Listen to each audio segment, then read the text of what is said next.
उद्यवट धामर प्रभु जगन्नाथ मंदिर रे आज ये भिडटी रखी आज प्रभु अणसर घर बाहरी एवं नेत्र उत्सव आज कार्यक्रम थिला प्रभुंकर रथयात्रा आसंता काली प्रभु रथरे विजय करी जे जीवे दर्शन देवाई श्रद्धालु मानक भक्त मानक नेत्र उत्सव आज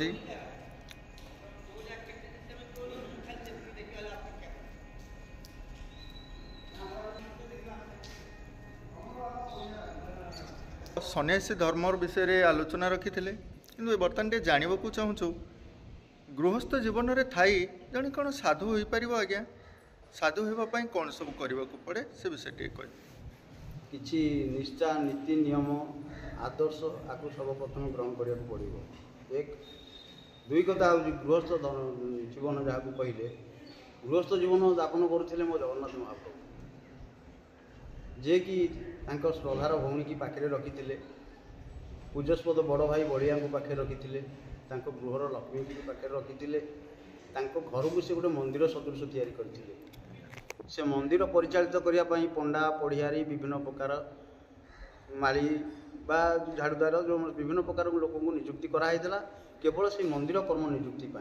एवं से जो छोट सीमित संसार 4-5 जन भितर जो परिवार जगन्नाथ महाप्रभुंर से मंदिर सब गह गह शब्द होता बा झुणा बास्ना धूप विभिन्न प्रकार धूप बास्ना से मंदिर सब पूर्णांग ही रोला किंतु जगन्नाथ महाप्रभु मंदिर बसवा बा भाई भौणी की पाखे रखा संपूर्ण उद्देश्य समाज को सत्शिक्षा देवा समाज को शिक्षादान करने नुहे कहीं आम गोटे साधारण कथा हस माड़ुची जे जगन्नाथ महाप्रभु आमर जगन्नाथ दास भागवत लिखिले आमको शिक्षादान करने आम पढ़ी शिक्षा लाभ करने माने नुहे जे आम जगन्नाथ दास को भागवत पढ़ी बुझेगा आजिका संसार से कौन ना भगवान निजे जगन्नाथ महाप्रभु से समस्त को यही निर्देश देते जे संसारी 5 जन 2 जन जड़े जी जन भी तुम फैमिली भितर था परस्पर तुम भितर जो सन्देह रही से सन्देह मोचन हो जाओ परस्पर स्नेह श्रद्धा सृष्टि रो एवं पाख पड़ोशी जदि तुम शांति शुए तुम्हें शांति घरे शोपार बोली आशा रख कि ये सब जो अपोजिट चिंता आजिका दुनिया रही जे आम पड़ोशी केमी विपद में पड़ू ना पड़ोशी विपद में पड़े तुम शांति शोपार कारण सी शांति शोले तुम्हें ही शांति शोब यही शिक्षा जगन्नाथ दास बा जगन्नाथ महाप्रभु संसार को देवाई से जिनस को आयोजन करे तेणु आम जी संसारी संसार टे कर छोट सीमित संसार टे कर आम सीमित संसार भितर स्नेह श्रद्धा ना जो स्नेह श्रद्धा कटि जा लिभि जा स्नेह श्रद्धा उपजीवाई आमको किसी संस्कार आवश्यक बा से किसी संविधान आवश्यक से संविधान हूँ प्रथम परस्पर भितर स्नेह श्रद्धा रखु क्या प्रति कहीं सन्देह रखु ना केते दिन आसीचे केतेटा दिन आसे समभाव लीला करूँ जो लीला कि निजे जगन्नाथ महाप्रभु करी जनसाधारण को देते शिक्षा तेणु जनसाधारण आम एमती बुझे आमर जो पंचभूत रही पृथ्वी आप तेज वायु आकाश पंचभूत धरी देह प्रकाश ये जो पंचभूत देहटी सृष्टि होता ये से देहर एमती बासना आम सृष्टि कले परिवार भितर एमती आम स्नेह श्रद्धा पूरी रहा जहाँद्वारा कि जगन्नाथ महाप्रभु जे संसार को सृष्टि कर निजे बाध्यतामूलक बौद्ध रूप धारण कले जो बौद्ध रूप को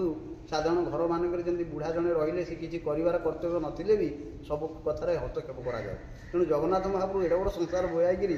निजे बौद्ध रूप धारण कहीं कर सन्यास बा ये संसारी दिने बुझिले आ सन्यासी होगा संसार करवा ईश्वर को प्राप्ति पाइबा या भितर किसी पार्थक्य नहीं आत्मा को आत्मा जे स्मरे परमा आनंदे से बिहरे जदि जड़े आत्म सहित आत्मा को मिलई पारला बा अन्यर मन कथा जानी पारला निश्चिंत से सन्यासी किसी धर्म रे आमे आज्ञा लक्ष्य करिछु जो माने गृहस्थ जीवन त्याग करिया को बाध्य होइतांती से माने गृहस्थ जीवन रे रहिले भगवान प्राप्ति होई पारंती नाही बोली जहाँ विश्वास रही थाए जहाँ भी हो वर्तमान आम किंतु यही कथार अनुभव करुचे जे गृहस्थ जीवन रे थाई मध्य आपण माने भगवान प्राप्त हो पारे ईश्वर प्राप्ति हो पारे कहीं ना जे बड़दाण्ड रे थाई दासिया बाहुरी जे नड़िया बढ़ाई श्रीमंदिर तो प्रभु आसी नड़िया नहीं ना तो से जोटी रहिले जेपरी रहिले भगवान को सहीपरी जदि प्रेम करा जाए ताहले हुए तो भगवान निश्चिंत डाक शुणिबे। तत्सहित वर्तमान समय आम कलिजुग कथा जो विचार को नौचे आज्ञा कलिजुग समय आम जहाँ चिंता करुचे कर्म नहीं फल अर्थात जी जो कर्म करीपरी यही धाम फल भोगवाक पड़ी था आगंतुक मृत्यु पर भोगवाक पड़ी था कहीं आत्मार मृत्यु ना आत्मार मृत्यु ना लीला विधुत कलेवर देव मानव अगोचर प्रभु लीला विषय किए वर्णना करना आज पर्यटन भी लीला विषय कहीं किसी गवेषणा करना लीला हूँ अनेक अशेष लीला सी सब सारीदेला एक प्रभु गोटाए कथा कहते जे मुझे भावर ठाकुर मुझे भल पाइबार ठाकुर स्नेहश्रद्धार ठाकुर तेणु मत जमी भल पाचे जगत को से प्रकार समस्त सामान भाव में स्नेहश्रद्धा रख समस्त भाई भौणी परिचय दियो बापा मार परिचय दियो परस्पर कोमल कथा को क्या हृदय को बाधिला भाई किसी कहनी ताले निश्चिंत संस्कार आसीज भगवान निश्चिंत आविर्भाव हो सन्यास जीवन आ संसारी जीवन एति हूँ पार्थक्य या भितर किसी नुहे जी आमर पादठू फूल शून्य जाके बोले पादठू मस्तक जाके या भितर 6टा चक्र रोचे ये षड़ चक्र विषय जी गवेषणा कर ये जो शरीर जो कुंभक रेचक पूरक ये बाबद जार प्राणायाम सूत्र जड़ा से निश्चित जो मुहूर्त चाहिए भी ये शरीर को से लीन कर कहीं ना प्रभु कहते बुद्धि विवेक ज्ञान बड़े मरण जिणी पार हेले जदि बुद्धि विवेक ज्ञान 3 जन प्रेजेंट सब थे जम आसिले भी से अपेक्षा कर नापी ये 3 जन भितर जड़े जदि किए आबसेंट होती ताले जम को नापी सहज उदयवट धाम संसार में गोटाई कौन सी पोथी पांडुलिपि लिखाई जे उदयवट 3टा किंतु आम उदयवट रोचा व्यक्ति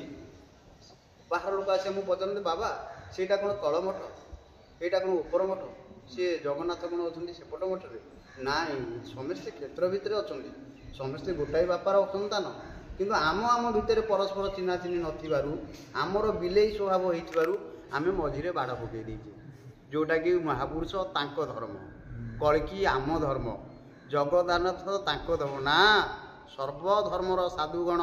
सेविवे श्रीरंगाचरण सर्वधर्मर एक भाव साधु द्वारा स्थिर हो दिने समाज या दब सिंबल जे समस्त साधु दिन एकाठी हे उदयवट जो धाम ये साधारण धाम नुह ये धाम को निजे महापुरुष राजलोचन दास ये धाम को परिस्पर्शित कर परिचय दे जाइए ये धाम बहुत खेल अच्छी जो खेल कि 4 दिग लोक हुए भेट चरण सेवार खटिबे लीला हेब चहट चलीज घोर कली बदल बेली चेताई कहले दिन अच्युति जे भाई निजे महापुरुष कहते ये कली रही ये कली दिने अपसरी जीव परस्पर स्नेह श्रद्धा पूरी निश्चिंत सत्य प्रकाश हम जो जगन्नाथ महाप्रभु दिने संसार गढ़ी भारी खुशी दम्भरे बसी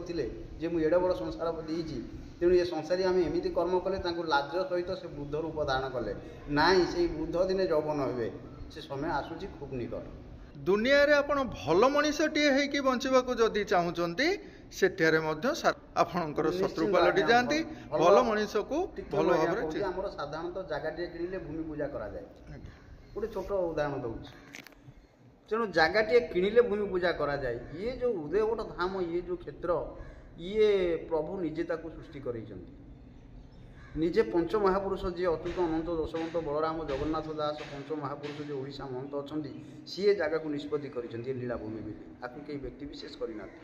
एक दुईरे आम जी सब ये अच्छु तांकर पूर्वर बास जार पूर्व भाग्य दे से पुत्र साधु संगे बसे आम से हिसाब से रहीचु किसी पूर्वर बासु वासना थिबारु आम आज पर्यंत अच्छी किंतु महाप्रभु निजे कहते ठक ज्ञानी किसी थे ठाई साधु जने ठाब न पाइन बणा हेबे एणे तेणे ठक बुद्धि आचरण ठुकर खाइबे ठीके अच्युति कहले ठाब न पाइबे जे उदयवट धाम जो पवित्र स्थान खाली भावना जे धर्म अच्छी आपण मंदिर को आसतु मंदिर भितर महाप्रभु बसी चतुर्पाश बुली जातु अष्टकोटी कांतायनी नवकोटी जोगी जगी सेमती उदयवट भितर को गली गली पशमन आमर लिखाई महापुरुष राजलोचन दास लिखिं गली गली पशमन भ्रमर गुंफारे गंगा दे जमुना नदी बहुची सेठारे गारबाड़ी धरमन ब्रह्म को भेटू गाल भाव कले भेट न पाइबू तेणु आमको से सरल होगा पड़ो से उदास होगा पड़ो ताल आम प्रभु भेट पाइबा तेणु उदयवट धाम पवित्र क्षेत्र आपको पवित्र करने को पड़ोनी यार मुख्य काम रोचे कौन ना 3टा बागे ये जो चली कि राजसिक दाम से चली राजला पैसा अच्छी ए प्रसाद गरामा करिया आम जगन्नाथ आम एमती आरती करूँ आम एत कर्पूर जाचु कर्पूर जालिया ना ये कौन ना राजसिक କିଛି ତାମସିକ ଅଛନ୍ତି ଭଲ ପାଟ ପିନ୍ଧିକିରି ସେଣ୍ଟ ସ୍ପ୍ରେ କରି ସିଏ ସମାଜକୁ ଦେଖେଇବେ ଆମେ ଜନସାଧାରଣରେ ଏମିତି ଖାତିରି କମେଇଛୁ, ପଇସା ଏମିତି ଖାତିରି କମେଇଛୁ, ଠାକୁରଙ୍କ ପାଖରେ ବି ଆଗୁଆ ହେଇକି ଛିଡ଼ା ହେଇଛୁ। ତାମସିକ କିଛି ସାତ୍ଵିକ ବାବାଜୀ ଅଛନ୍ତି, ଖଣ୍ଡିଆ କପଡ଼ାଟା ପିନ୍ଧୁଛନ୍ତି, ରାତି ବେଲେ କୋଉଠି ଭିକ ଦିଗ ମାଗି ଆଣିକି ଠାକୁରଙ୍କୁ ଖାଇକିରି ସିଏ ଜାଣନ୍ତୁ ନ ଜାଣନ୍ତୁ ହରି ହରି ବୋଲୁଛନ୍ତି। ତେଣୁ ତିନି ଭାବରେ ଉଦୟ ବଟ ଚାଲିଛି, ତିନି ଭାବ ବିଭକ୍ତରେ, କିନ୍ତୁ ନା ଏଇ ଯେଉଁ ତିନି ଭାବ ଦିନେ ଗୋଟାଏ ହେବ। ସେଇଟା କ'ଣ ନା ସକଳ କର୍ମମାନ ତେଜି ସାତ୍ଵିକେ ମୋର ପାଦେ ଭଜି, ଯିଏ ଯେଉଁ କର୍ମରେ ଥାଅ କିନ୍ତୁ ଭଗବାନଙ୍କୁ ଡାକିଲା ଭିତରେ ସେତେବେଳେ ସତ୍ମାର୍ଗକୁ ପଳେଇ ଆସ, ସମଦର୍ଶୀ ଭାବ ଆଣ, ସମସ୍ତଙ୍କ ପ୍ରତି ସମାନ ଭାବ ରଖ। ଆଉ ମୁଁ ତ ଏଠି ବସି ଭଗବାନଙ୍କୁ ଜପ କରୁଛି, ଯେ ସେ ଘରୁ କିଏ ଟପ ଗାଡ଼ି ନେଇଗଲା କି ସେ ଟପ କ'ଣ ତାଙ୍କର ନେଇକିରି ଗଲେ, କିନ୍ତୁ ମୁଁ ଚିନ୍ତା କରିବା ଦରକାର ଯେ ସେଇ ଆଶ୍ରମ ଭିତରେ କାର୍ଯ୍ୟ ହେଉଛି। ଯେତେବେଳେ ଏତିକି ଆସିଯିବ ଚିନ୍ତା, ଭଗବାନଙ୍କର ନିଶ୍ଚିନ୍ତ ଲୀଳା ଆବିର୍ଭାବ। ଯେପର୍ଯ୍ୟନ୍ତ ଆମ ଟପ କାହିଁ ତାଙ୍କ ଘରକୁ ଗଲା ସେ ପର୍ଯ୍ୟନ୍ତ ପ୍ରଭୁ ଲୁଚିକି ରହିବେ। ନାଇଁ ଗୁପ୍ତ କଥା ତ ବର୍ତ୍ତମାନ ଦେଖନ୍ତୁ, ଭାଇ ଭାଇ ଘର କିଛି ଦିନ ଅନ୍ତେ ଭାଇ ଭାଇ ଠାରୁ ଭିନ୍ନ ହେଇଗଲା ପରେ ଭାଇ କହୁଛି ମୋର ଜିନିଷଟାକୁ କ'ଣ ସିଏ ନେଇଗଲା, ଠିକ୍ ତା ଜିନିଷ କ'ଣ, ମାନେ ଏଇ ଯେଉଁ ବ୍ୟବସ୍ଥାଟା ଆମ ରକ୍ତ ସମ୍ପର୍କରୁ ଆରମ୍ଭ ହେଇଯାଉଛି ଆଜ୍ଞା। ତେଣୁ ଏ କଳିଯୁଗରେ ଭଲରେ ବଞ୍ଚିବା ପାଇଁ କେମିତି ଆମେ ଆଶା କରିବା? ଯୌଥ ପରିବାରକୁ ଲୋକମାନେ ବର୍ତ୍ତମାନ ପସନ୍ଦ କରୁନାହାନ୍ତି। ତେଣୁ ଗୋଟିଏ ଯୌଥ ପରିବାର ରହିବା ଦରକାର ଆଜ୍ଞା। ଯୌଥ ପରିବାରରେ ସମସ୍ତେ ଆମେ ମିଳିମିଶି ଚଳିବା ଦରକାର, ତାଦ୍ୱାରା ଆମର ଉନ୍ନତି ହେବ, ଆମର ଏକତା ଭାବ ରହିବ। ତେଣୁ ପ୍ରାରମ୍ଭରୁ ଯେତେବେଳେ ଆମେ ଧର୍ମୀୟ ଭାବନାକୁ ଦେଖୁଛେ, ବର୍ତ୍ତମାନର ଏତେ ଧର୍ମ ସବୁ ବିଭେଦ ଦେଖାଯାଉଛି, ତ ପରିବାରରେ ମଧ୍ୟ ସେଇ ରୂପରେ ବିଭେଦ ଦେଖାଗଲାଣି। ତେଣୁ ତାର କିପରି ଶେଷ ହେବ, ଲୋକମାନେ କିପରି ଫେରି ଆସିବେ, ପୁନର୍ବାର ଶାନ୍ତି ଶୃଙ୍ଖଳାର ସହିତ ଜୀବନଯାପନ କରିବେ, ତା ଉପରେ ଆମେ ଅନେକ କଥା କହିଛେ ମଧ୍ୟ। ତା ସହ ଲୋକ ବୁଝୁନାହାନ୍ତି ଆଜ୍ଞା। ତନ୍ତ୍ର ବଳରେ ଲୋକମାନେ ବିଭିନ୍ନ କାମ ସବୁ କରିବାକୁ ଚେଷ୍ଟା କରୁଥିଲେ, ସେ ସମୟ ବର୍ତ୍ତମାନ ନାହିଁ ବୋଲି ଲୋକ ବୁଝିପାରୁନାହାନ୍ତି। ବର୍ତ୍ତମାନ ଲୋକ କହୁଛନ୍ତି ହଁ ସେଇ ସମୟ ଅଛି। ଆରେ ଭାଇ, ଯେତେ ଆମେ କହିଲେ ଜଗନ୍ନାଥ ସଂସ୍କୃତିରେ ଯେଉଁ ସମୟରେ ଥିଲା, ଅତୀତ ସମୟରେ, ସେ ସମୟରେ ଲୋକମାନେ ଝଡ଼ାଫୁଙ୍କାକୁ ବିଶ୍ୱାସ କରି ଆଗକୁ ବଢ଼ୁଥିଲେ ଏବଂ ସତ୍ୟ କ'ଣ ଜାଣୁଥିଲେ। ତେଣୁ ବର୍ତ୍ତମାନ ତ ତାହା ନାହିଁ, ବର୍ତ୍ତମାନ ତାହା ତ ବନ୍ଦ କରାଯାଇଛି, ତା ଉପରେ ତାହାକୁ ଏକ ଅନ୍ଧବିଶ୍ୱାସ ଭାବରେ ନିଆଯାଇଛି। ତା ସହ ଲୋକମାନେ ମଧ୍ୟ କିଛି ଭଣ୍ଡ ବାବାଙ୍କର ସହ ମଧ୍ୟ ସମ୍ପର୍କରେ ଆସିଯାଉଛନ୍ତି। ଏମାନେ ଯଦି ଏ କାମରୁ ମାନେ ଫେରି ପାରୁନାହାନ୍ତି ଆଜ୍ଞା, ଏମାନଙ୍କର ଜ୍ଞାନ କେବେ ଉଦୟ ହେବ? ଏଇ ଉଦୟବଟ ଠାରୁ ଉଦୟ ହେବନି ତ? ନିଶ୍ଚିନ୍ତ ଏଇ ଉଦୟବଟ ଠାରୁ ଉଦୟ ହେବ। କାହିଁକି ନା ଆମର ଗୁରୁଦେବ ଥିଲେ ଭଗବାନ ଦାସ, ସିଏ ତାଙ୍କର ଶ୍ରୀମୁଖରୁ ଏଇ ଜିନିଷ ଉଲ୍ଲେଖ କରିଛନ୍ତି, ବା ଆମର କାକଟପୁର ମଙ୍ଗଳା ଯିଏ ଅଛନ୍ତି ତାଙ୍କ ପାଖରେ ଜଣେ ପୋଥି ଚଲାଉଛନ୍ତି ଅମେଶ୍ୱର ମିଶ୍ର ବୋଲି ଆପଣ ଜାଣିଥିବେ, ପଣ୍ଡିତ ଅମେଶ୍ୱର ମିଶ୍ର। ତାଙ୍କ ପୋଥିର ନିର୍ଦ୍ଦେଶରେ ଏଠି ଏକ ବ୍ରହ୍ମନାମ ଜାରି କରାଯିବ। ଯେଉଁ ବ୍ରହ୍ମନାମ 24 ପ୍ରହର ଏଠି ରହିବ, ସର୍ବଦା ଜାରି ରହିବ। ଦ୍ୱିତୀୟତଃ ଯେତେବେଳେ ପ୍ରଚାର ହେବ, ଘର ଘର ବ୍ରହ୍ମନାମ ହେବ, ପ୍ରଚାର ହେବ ଘର ଘର ବ୍ରହ୍ମନାମ, ଘର ଘର ପ୍ରଚାର ହେବ। ପ୍ରଚାର ହେଲେ ନିଶ୍ଚିନ୍ତ ଆମ ସ୍ନେହ ଶ୍ରଦ୍ଧା ଯେଉଁ ଜିନିଷ ଅପସରି ଯାଇଛି, ନିଶ୍ଚିନ୍ତ ପରସ୍ପର ଭିତରେ ସ୍ନେହ ଶ୍ରଦ୍ଧା ଭରି ରହିବ ବୋଲି ମୁଁ ଆଶା କରୁଛି। କାରଣ ଏଇଟା ଭଗବାନଙ୍କ ବାଣୀ, ଆମ କଥା ନୁହେଁ। ଯେଉଁ ଆମର ଯେଉଁ ମହାମନ୍ତ୍ର ଲେଖା ହେଇଛି, ହରେକୃଷ୍ଣ ହଉ, ନିତାଇ ଗୌର ହଉ, ଯେତେ ପ୍ରକାର ମହାମନ୍ତ୍ର ଅଛି, ସମସ୍ତଙ୍କୁ ମୁଁ ପଚରା ପ୍ରଭୁଙ୍କୁ କୁହାଯାଇଥିଲା। ପ୍ରଭୁ କହିଥିଲେ ଦେଖ, ସମସ୍ତ ବ୍ୟକ୍ତିର ଗୋଟେ ନାଁ ଅଛି, ଆମେ ହେ ଡାକିଲେ କେହି ଶୁଣିବେନି, ନାଁ ଧରି ଡାକିବାକୁ ପଡ଼ିବ। ତେଣୁ ସେ ନାଁଟି ହେଉଛି କ'ଣ ନା ଯୁଗ ଉପଲକ୍ଷୀ ଠାକୁର, ଯେମିତି ଯୁଗ ଯୁଗ ଯୁଗ ହିମତ ପରମାନନ୍ଦ ଏ ଜଗତ। ସେତେବେଳେ ରାମଚନ୍ଦ୍ର ଥିଲେ, ରାମଚନ୍ଦ୍ରକୁ ଡାକିବାକୁ ପଡ଼ୁଥିଲା। କୃଷ୍ଣ ଥିଲେ, ତାଙ୍କ ଲୀଳା ନେଇକି ତାଙ୍କୁ ଡାକିବାକୁ ପଡ଼ୁଥିଲେ। କିନ୍ତୁ ଆଜି ଜଗନ୍ନାଥ ଅଛନ୍ତି କଳିରେ, ଯେଉଁ ଜଗନ୍ନାଥ ଆଜି ବୌଦ୍ଧ ରୂପ ଧାରଣ କରିଛନ୍ତି, ଆଉ ଏଇ ନିକଟରେ ଖୁବ୍ ଶୀଘ୍ର ଉଦୟବଟ ଧାମରେ ସେଇ ଜଗନ୍ନାଥ ମହାପ୍ରଭୁ, ସେଇ ଜଗନ୍ନାଥଙ୍କ ବେଶ, କିନ୍ତୁ ତାଙ୍କର ଧର୍ମ ରୂପକ ଢାଲ ଧରିବେ, ଜ୍ଞାନ ରୂପକ ଖଣ୍ଡା ଧରିବେ। କ'ଣ ପାଇଁ ନା ସଂସାରକୁ ସଂହାର କରିବା ପାଇଁ। ଏ ଭିତରେ ଯେଉଁ ସତ୍ୟତା ଅଛି, ସେ ସତ୍ୟ ଯେଉଁ ତଳେ ରହିଛି ଲୁଚିକିରି, ତାକୁ ସେ ସାମ୍ନାକୁ କରିବା ପାଇଁ। ତେଣୁ ଖୁବ୍ ଶୀଘ୍ର ହେଇଯାଉଛି, ଏଥିରେ ସନ୍ଦେହ ନାହିଁ। ସମସ୍ତ ସାଧୁସନ୍ଥମାନଙ୍କର ବି ସେଇ ଗୋଟାଏ ଚର୍ଚ୍ଚା, ଆମେ ଯିଏ ରହୁଛେ ଆମର ବି ସେଇ ଗୋଟାଏ ଚର୍ଚ୍ଚା। ସମସ୍ତେ ଜାଣୁଛନ୍ତି ସତ୍ୟତା ଏଇଆ, କିନ୍ତୁ ସହଜ ହେଇପାରୁନି। ସହଜ ହେବ କେମିତି? ତାର ସୂତ୍ର ହେଉଛି ଏଇ ଗୁରୁ ଶ୍ରୀ ଜଗନ୍ନାଥ ବ୍ରହ୍ମନାମ ତତ୍ତ୍ୱ ହିଳିଂ ଶ୍ରୀଂ କ୍ଲିଂ ଦାମ। ଇଏ ହେଉଛି ଜଗନ୍ନାଥଙ୍କର ବ୍ରହ୍ମନାମ। ଏଇ ବ୍ରହ୍ମନାମ ଦ୍ୱାରା ଆମେ ଏଇ କଳି କାଳରୁ ପାର ହୋଇପାରିବା। ଉତ୍ତରୁ ସାଜିବ ଦକ୍ଷିଣେ ଗାଜିବ, ପୂର୍ବେ ନ ରହିବେ କେହି, ଝାଡ଼ ବାଡ଼ ଧରି ଯିଏ ସେ ରହିବେ, କୂଳକୁ ବିହନ ସେଇ। ତାର ତାତ୍ପର୍ଯ୍ୟ ବା ଅର୍ଥ କ'ଣ ଟିକେ ରହୁଛି, ଟିକେ ସେ ବିଷୟରେ କହିବେ? ମହାପୁରୁଷଙ୍କୁ ରାମଚନ୍ଦ୍ର ପଚାରିଥିଲେ, ରାମଦାସ, କାରଣ ସେ ହେଉଛନ୍ତି ଅତି ଘନିଷ୍ଠ ବନ୍ଧୁ ମହାପୁରୁଷଙ୍କର, ଶିଷ୍ୟ ବି କହିଲେ ଚଳେ। एकमात्र महापुरुष जदि विश्वास करते से होती रामदास तांकर पट शिष्य। ରାମଦାସ କହିଥିଲେ, କହିଲେ ପ୍ରଭୁ ଯେତେବେଳେ ମହାପ୍ରଳୟ ହେବ, ଘୋର କଳି ମହାଘର ତମ ଆଚ୍ଛାଦିବ, ଘଟଗୁପ୍ତ ମୁଁ ରହିବି କେହି ନ ଜାଣିବ, ଘରଣିଆ ପଣେ ରହି କାଟୁଥିବି ଦିନ, କହନ୍ତି ଦିନ ଅଚ୍ୟୁତି ରାମଚନ୍ଦ୍ର ଶୁଣ। ଅଚ୍ୟୁତ କହିଥିଲେ, ଦେଖ ବାପା, ଯେତେବେଳେ ସମୟ ଏଇ ପ୍ରକାର ହେଇଯିବ, ମୁଁ କେଉଁଠି ଯାଇକିରି ପାତାଳି କାହା ଘର ପାଖରେ କ'ଣ କେମିତି ରହୁଥିବି, ତୁ ମୋତେ ଯେତେ ଚିହ୍ନି ପାରିବୁ ସେତେବେଳେ ଜାଣିପାରିବୁ। ନା ଚିହ୍ନିବା ପାଇଁ ଅବସ୍ଥା କ'ଣ ଦରକାର? ନା ସେତେବେଳେ ଏଇ ସମୟ ସୃଷ୍ଟି ହେଇଥିବ। ସେ ସମୟଟା ହେଉଛି ଉତ୍ତରରେ ସାଜିବ, ଦକ୍ଷିଣେ ଗାଜିବ, ପୂର୍ବେ ନ ରହିବେ କେହି, ଛାଡ଼ ବାଡ଼ ଧରି ଯିଏ ସେ ରହିବେ, ଗୁରୁକୁ ବିହନ ସେଇ। ଅର୍ଥ ଆପଣ ଦେଖନ୍ତୁ, ପ୍ରତ୍ୟେକ ଜାଗାକୁ ଯାଆନ୍ତୁ, ଗୋଟେ 21 ପିଲାକୁ ଯଦି ପ୍ରଶ୍ନ ପଚାରନ୍ତି, ସିଏ ଆଜିକା ଡେଟ୍ରେ ଉତ୍ତର ଦେଉଛି। କହନ୍ତିନି ମୋ ନାତି ଛୋଟିଆଟା ବଢ଼ିଆ କଥା କହୁଛି, ବଡ଼ ଲୋକ ଭଳିଆ କଥାବାର୍ତ୍ତା କରୁଛି। ସେଇଟା କ'ଣ ତା'ର ସମ୍ଭାବନା? ସେ ଯେଉଁ ଜଳବାୟୁ ପଞ୍ଚଭୂତରେ ଯେଉଁ ସୃଷ୍ଟି ହେଇଛି, ସେ ପଞ୍ଚଭୂତର ସେ ହେଉଛି କ୍ରିୟା। ଉତ୍ତରରେ ସାଜିବ ପ୍ରଥମ କଥା, ଦକ୍ଷିଣେ ଗାଜିବ। ଆପଣ ରାଜସ୍ୱଠୁ ଆରମ୍ଭ କରି ଦେବାଳୟ କ୍ଷେତ୍ରକୁ ଯାଆନ୍ତୁ। ପ୍ରଥମ ଦୀପଟିଏ ଲଗାଇବାକୁ ଗଲେ ପଣ୍ଡା ଡିମାଣ୍ଡ କରିଦେଉଛି 25 ଟଙ୍କା ଦେବ ଦୀପ ପାଇଁ, ଧୂପକାଠି ଦକ୍ଷିଣା ଅଲଗା, ସେ ପୂଜା ଦକ୍ଷିଣା ଅଲଗା। ଦକ୍ଷିଣେ ଗାଜିବ, ପୂର୍ବେ ନ ରହିବେ କି, ଯଦି ବ୍ୟକ୍ତି ଏମାନେ ହେଉଛି ମୋ ପୂର୍ବପୁରୁଷ ଲୋକ ବା ମୋର ପୂର୍ବର ଅବସ୍ଥା ଏଇଆ ଥିଲା, ସେ ଯଦି ଚିନ୍ତା କରନ୍ତା, ଏ 3 ଜିନିଷକୁ ଦେଇକି ଚାଲନ୍ତା, ସେ ନିଶ୍ଚିନ୍ତ ଜଣେ ଭଲ ମଣିଷ ହେଇପାରିବ। ତେଣୁ ପୂର୍ବ ଅବସ୍ଥା ଚିନ୍ତା ନ କରୁଥିବାରୁ ସେ ଆଜି ତା ଅହଂକାର ଅବସ୍ଥା ନାହିଁ ତାର। ଝାଡ଼ ବାଡ଼ ଧରି ରହିବେ ଯେ ଗୁରୁବିହନ ହୋଇବେ। ସେ ଅର୍ଥ ଯେ ଯେଉଁ ପୂର୍ବ ଦକ୍ଷିଣ ଉତ୍ତର, ଏ ସମସ୍ତଙ୍କୁ ଯିଏ ନିରୂପଣ କରି ଚାଲିବ, ଏ କଳିଯୁଗର ବା ଏ ଯେଉଁ କଳି କରାଳ ସଂସାରରେ ନିଶ୍ଚିନ୍ତ ସେଠି ଶାନ୍ତି ଅନୁଭବ କରିବେ। ହଁ ନା ବହୁତ ବହୁତ ଧନ୍ୟବାଦ। ପୁନର୍ବାର ଆଜି ଏଇ ଉଦ୍ୟବଟ ଧାମକୁ ଆସିଲେ। ଉଦ୍ୟବଟ ଧାମରେ ଆମେ କିଛିଟା ଜାଣିଲୁ ବା ପୂଜକଙ୍କ ସହ କିଛି ଆମେ ଆଲୋଚନା ରଖିଲୁ। ଆଜ୍ଞା, ଆମେ ଜାଣିବାକୁ ଚାହୁଁଛୁ ଉଦ୍ୟବଟ ଧାମ ତାହା ଏକ ନା ତା ମଧ୍ୟରେ ଏଇ ଯେଉଁ ଆମର ଜଗନ୍ନାଥଙ୍କ ମନ୍ଦିର ଏଠାରେ କରାଯାଇଛି, ଆପଣ ଜଗନ୍ନାଥ ତତ୍ତ୍ୱ ଆଶ୍ରମ ଅଛି ଏବଂ ରାଜୀବ ଲୋଚନ ଦାସଙ୍କ ପୀଠ ଅଛି, କିନ୍ତୁ ଉଦୟବଟ କହିଲେ ରାଜୀବ ଲୋଚନ ଦାସଙ୍କ ପୀଠକୁ ବୁଝାଏ। ଏଇ ଯେଉଁ ସବୁ ଥିଲା ଜଗନ୍ନାଥ ମନ୍ଦିର ହେବା ବା ଜଗନ୍ନାଥ ତତ୍ତ୍ୱ ଆଶ୍ରମ, ଏହା ମାଳିକାରେ ବର୍ଣ୍ଣିତ ଥିଲା। ତେଣୁ ଅଚ୍ୟୁତଙ୍କ ବାଣୀ ସତ୍ୟ ହେଲା ବୋଲି ଏଇଠାରେ ଏଇସବୁ କାର୍ଯ୍ୟକ୍ରମ ହେଉଛି, ଯାହା ଆମେ ଏବେ ଜାଣିଲୁ। କିନ୍ତୁ ଗୋଟେ କଥା ବୁଝିପାରୁନୁ, ଜଗନ୍ନାଥଙ୍କର ଉନ୍ନତିକରଣ ସହିତ ଉଦ୍ୟବଟର କ'ଣ ସେହି ପ୍ରକାର ଉନ୍ନତିକରଣ ହେଉଛି ଆଜ୍ଞା? ସେ ବିଷୟରେ ଟିକେ କହିବେ। ଉଦୟବଟ ଓଙ୍କାର କ୍ଷେତ୍ରର ପ୍ରତିଷ୍ଠାତା ହେଉଛନ୍ତି ମହାପୁରୁଷ ରାଜୀବ ଲୋଚନ ଦାସ। କିଛି ଦିନ ତଳେ ଯେ ଆମର ସରୁଆ ବାବା ଥିଲେ, ସାରଳା ମନ୍ଦିରର ପ୍ରତିଷ୍ଠାତା ବାବା ସର୍ବେଶ୍ୱର ଦାସ, ସେ ଆସି ଉଦୟବଟ ଧାମରେ ଏକ ଅନୁଷ୍ଠାନ କରିବା ପାଇଁ ଚାହିଁଥିଲେ। ପ୍ରଥମେ ଉଦୟବଟ ଧାମରେ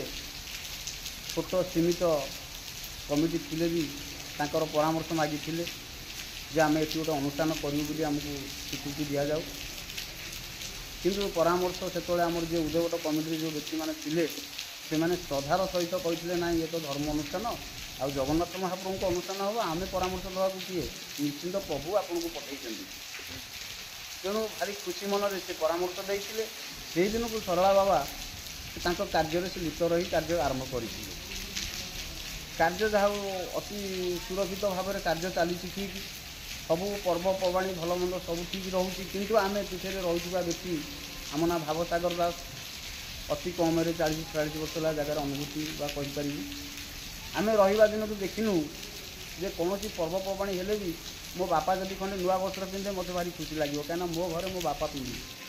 ତେଣୁ ଏ ଜାଗାର ପ୍ରତିଷ୍ଠାତା ମହାପୁରୁଷ ରାଜୀବ ଲୋଚନ ଦାସ, ଯିଏ କଳିକିଙ୍କି ସ୍ୱୀକୃତି ଦେଇଥିଲେ କଳିକି ଆଶ୍ରମ କରାଯାଉ ବୋଲି, ଯିଏ ଜଗନ୍ନାଥ ମହାପ୍ରଭୁଙ୍କୁ ସ୍ୱୀକୃତି ଦେଇଥିଲେ ନାହିଁ ଏଠି ଜଗନ୍ନାଥ ଅନୁଷ୍ଠାନ କରାଯାଉ ବୋଲି। କିନ୍ତୁ ଆଜି ସେ ବାପାଙ୍କ ପାଖରେ ଜଗନ୍ନାଥଙ୍କର କୌଣସି 12 ମାସରେ ଯେଉଁ 13 ପର୍ବ ରହିଛି, କୌଣସି ପର୍ବରେ ମୁଁ ଦେଖିନି ଦିନେ ଫୁଲମାଳଟିଏ ଦେବା କି ଗୋଟେ ସାଧାରଣ ଗୋଟା ଗୁଆ ଦେଇକରି ଟିକେ ପ୍ରଣାମ କରିବା ଯେ ପ୍ରଭୁ ମୁଁ ଏଇଟା ଗୋଟେ କାର୍ଯ୍ୟ କରୁଛି, ମୋ କର୍ମରେ ଅଂଶଗ୍ରହଣ କରନ୍ତୁ। କାହିଁକି ଏଇ ଯେଉଁ ଭେଦ ମତାମତ ରହୁଛି ତାଙ୍କ ଭିତରେ ଯେ ଆମର ଜଗନ୍ନାଥ ତାଙ୍କର ମହାପୁରୁଷ ସିଏ ହେଉଛନ୍ତି କଳିକି, କିନ୍ତୁ ଜନସାଧାରଣଙ୍କୁ ମୋର ଏଇ ଅନୁରୋଧ, ତ ଭକ୍ତ ବନ୍ଧୁମାନଙ୍କୁ ମୋର ଏଇ ଗୋଟାଏ ଅନୁରୋଧ, ସମସ୍ତେ ଏକ ଭାବ ଧରି ଦୁଇ ହାତ ଉପରକୁ ଟେକନ୍ତୁ, ଜୟ ଜଗନ୍ନାଥ କୁହନ୍ତୁ, ବା ଏ ସ୍ଥାନରେ ଯେଉଁ ମନାନ୍ତର ଥିବା ସମସ୍ୟାକୁ ଶୀଘ୍ର ଦୂରୀକରଣ କରନ୍ତୁ, ପରସ୍ପର ଭିତରେ ସ୍ନେହ ଶ୍ରଦ୍ଧା ରଖନ୍ତୁ। ଏ ସମସ୍ତ ସଂସାର ହେଉଛି ଆପଣଙ୍କର, ଜଗନ୍ନାଥ ଅନୁଷ୍ଠାନ ଆପଣଙ୍କର, କଳିକି ଅନୁଷ୍ଠାନ ଆପଣଙ୍କର, ମହାପୁରୁଷ ଅନୁଷ୍ଠାନ ଆପଣଙ୍କର। ଏ ଯେଉଁ ଓଙ୍କାର କ୍ଷେତ୍ର ଉଦୟବଟ ଧାମ, ଆର ପରିଷ୍କାର ପରିଚ୍ଛନ୍ନ ବା ଆକୁ ପ୍ରଜ୍ୱଳିତ କରି ସଂସାର ମାଧ୍ୟମକୁ ଚିହ୍ନେଇବା ଦାୟିତ୍ୱ ହେଉଛି ଆପଣଙ୍କର। ଜୟ ଜଗନ୍ନାଥ। प्रथमे आमे सर्वप्रथमे कलिर विषय वस्तु को बुझीबा प्रथमे परिवार गढ़िबा तापर संघ गढ़ी आगु को बढ़ई परिबा आज्ञा आज्ञा एकता हबार मूल सूत्र होची आज्ञा हमर एबे तो उठी गलानी एबे स्कूल इंग्लिश मीडियम कॉलेज एन सब बाहरी पड़लानी आगुरु ऋषि माने रहउथिले जंगल रे से माने गोटे कुटीर करूथिले पिला मानकु छाडुथिले से माने ऋषिଙ୍କ पाखे जाई पाठ पढुथिले से जो पाठ पढुथिले से अहिंसा पाठ हिंसार पाठ नुहे से अहिंसा पाठ पढुथिले से तोळे एई जिनिस से सृष्टि करूथिले किंतु आजिका डेट रे आम संसार को बदलैबा पई हेले बा आमे जो 2-4 जन फैमिली रहउचे आम भीतर संस्कार आनिया को हेले प्रथम होजी बसिबा आमे बापा माँ भाई भौणी समस्त गोटाए जगह 10 मिनिट दिन में बसिबा गोटे दिन भीतर आम सुजोग कौन 10 मिनिट मिलबनी से 10 मिनिट भीतर जो स्नेह श्रद्धा आम भीतर रहिबो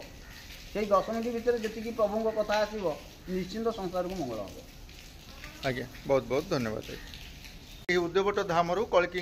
लीला को आगु को बढ़ेबा हेले आपण मान को बुझा पड़ो आम जहाँ तथ्य रखुचु ताहा केते दूर यथार्थ सत्यता अच्छी ताहले आपण माने आग को बढ़ंतु एवं ज्ञानर आलोक ज्ञानी हुंतु एवं धर्म को धर्म धारण करने आमर आवश्यक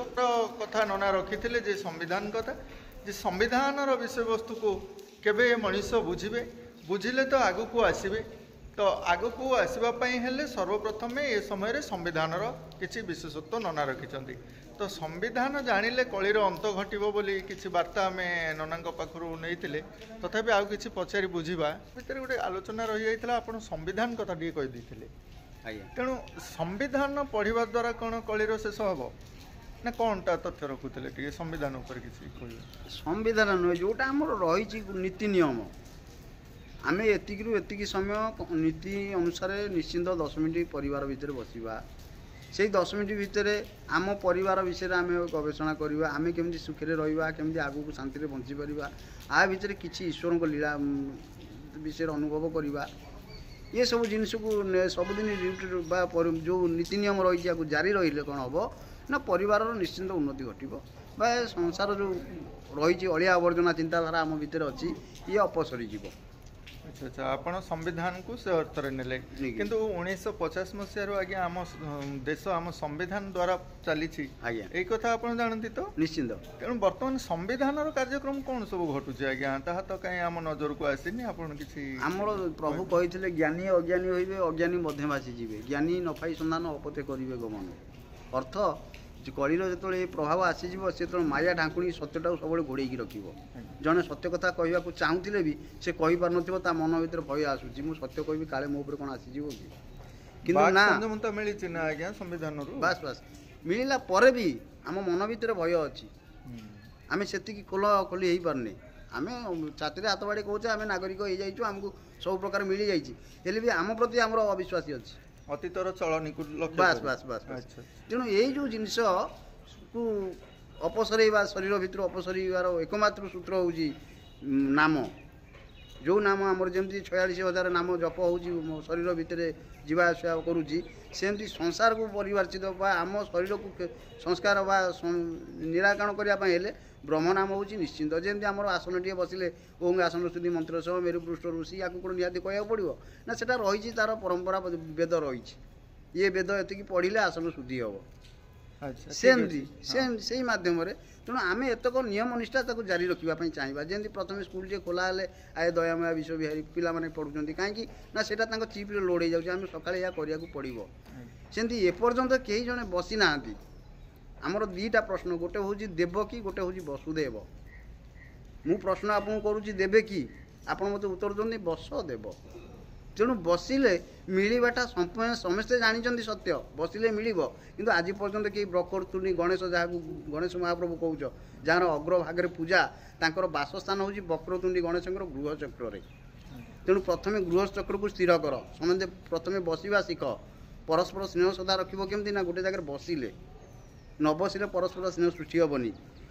तेणु 10 मिनिट बसतु भगवान का नाँ उच्चारण करूँ बा भगवान विषय किसी जानतु परिवार केमती सुरक्षित चलो किए जन गुजब कही आम बस चिंता करवा प्रथम उत्तक्त हवानी ना एम कहीगला मुझे एमती करदेवी ना आग बुझा विचार करवा तापर जाए कार्य करवा एमती हेल्ले कौन हम ना निश्चिंत आम परिवार समाधान आसो ବା ଆମର ଯେଉଁ ସ୍ନେହ ଶ୍ରଦ୍ଧାର ପରିବାର ଆଗକୁ ଯିବ। ଏଇଟା ହିଁ ଧ୍ରୁବ ସତ୍ୟ। ଠିକ୍ ଅଛି ଆଜ୍ଞା, ନନାଙ୍କ ସହ ଆମେ କଥା ହେଲେ ଏ ଆଶ୍ରମ ବିଷୟରେ ଜାଣିଲେ ବା ଆଗକୁ ଉଦ୍ୟୋବଟରୁ କଳ୍କୀଙ୍କର ଲୀଳା ଆରମ୍ଭ ହୋଇକରି ଏ କଳିର ଶେଷ ହେବ ବୋଲି ମଧ୍ୟ ଯେଉଁ ବାର୍ତ୍ତା ଅଛି ତାହା ମଧ୍ୟ ସତ୍ୟ ହେବାକୁ ଯାଉଛି। କିନ୍ତୁ ଗୋଟିଏ କଥା ହେଉଛି ଆଜ୍ଞା, ଏ ମାନବ ସମାଜ ବୁଝିବ କେବେ ସତ୍ୟ କ'ଣ ଅସତ୍ୟ କ'ଣ ବା ଲଜିକ୍ ଆଉ ମ୍ୟାଜିକ୍ ଭିତରେ ପ୍ରଭେଦଟା କେବେ ଜାଣିବ ଆଜ୍ଞା? ସେଥିପାଇଁ ସମୟ ଆସିଛି ବା ଖୁବ୍ କମ୍ ସମୟ ମଧ୍ୟରେ ଅଚ୍ୟୁତଙ୍କ ବାଣୀ ହିସାବରେ ଏ ଯୁଗ ଏ କଳିର ଅନ୍ତ ହେବାକୁ ଯାଉଛି। ପୁନର୍ବାର ପରିବାରରେ ହସ ଖୁସି ଫେରି ଆସିବ, ଶାନ୍ତି ମନୋଭାବ ନେଇ ସମସ୍ତେ ଚାଲିବେ। ଯେଉଁ ପ୍ରକାର ବିଶୃଙ୍ଖଳା ଜୀବନଯାପନ କରୁଛନ୍ତି ବର୍ତ୍ତମାନର ସମାଜରେ ତାହା କେମିତି ଭଲ ହେଇ ଆସିବ ଏ ବିଷୟରେ ଆମେ ଆଗକୁ ଏଇ ଭିଜୁଆଲ୍ ମାଧ୍ୟମରେ ବା ଏଇ ଉଦ୍ୟୋବଟ ଧାମରୁ ହିଁ କିଛି ତତ୍ତ୍ୱ ଦେବା ଆପଣମାନଙ୍କୁ ଏଇ ଭିଜୁଆଲ୍ ମାଧ୍ୟମରେ। ଯାହା ହେଉ ବହୁତ ବହୁତ ଧନ୍ୟବାଦ ଆଜ୍ଞା। ଆଜିର ଭିଡ଼ିଓଟିକୁ ଏଇଠି ଆମେ ଶେଷ କରୁଛେ। ବହୁତ ବହୁତ ଧନ୍ୟବାଦ।